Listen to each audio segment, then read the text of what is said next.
Today, I'm excited to have Kevin Moss. He has spent nearly 4 decades making sure banks don't lose their shirts, their wallets, and their sense of humor.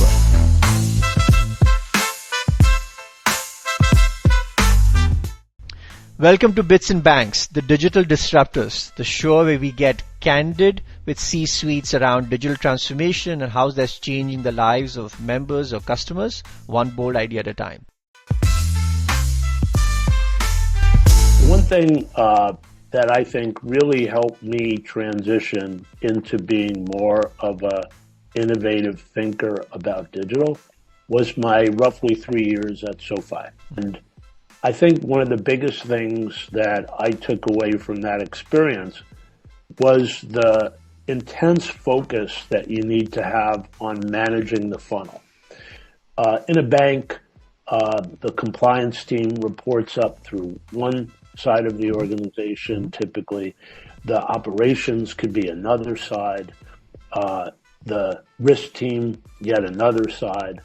And so it's often difficult because each organization's policies and practices have impacts on the other one. Mm-hmm. In a fintech, what I think Mike Cagney and ultimately Anthony took and did brilliantly was the ability to get the organization together and create a joint accountability. So if we started every week, we would have a discussion about what was happening in the funnel.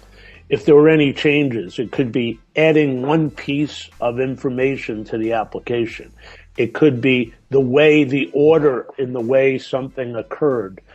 Like, we had the management process in place with marketing, risk, compliance, operations, to understand any deviations that happened inside the funnel, how it impact conversion.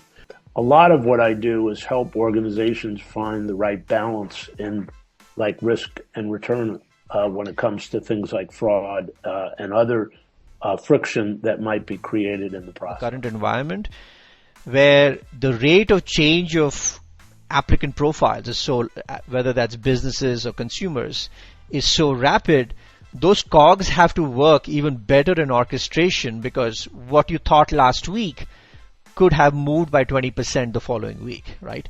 And you have to kind of stay on it. Your point is, if that orchestration is done in a way that is systematic across the risk and reward functions of a lending organization, then you truly create best in class, which is what is required right now. I think the other one I've seen is that not everybody in the organization always understands bringing in new digital tools because they may not have experienced them before. So I've seen a situation or two where people go out and license a decision engine, but the engineering and product teams who may have built their own rules and basically built all their own engineering and coding before. And now you're bringing in a licensed decisioning platform that is supposed to subsume processes that, as they got more complex, got more and more difficult to manage. So the speed to market, the ability to aggregate data coming in and run and test, and then being nimble and flexible and all very nimble, and frankly take the bat out of the hand of the engineering and product team, put it into the hands of the risk and operations teams. I've seen that go very poorly in some situations.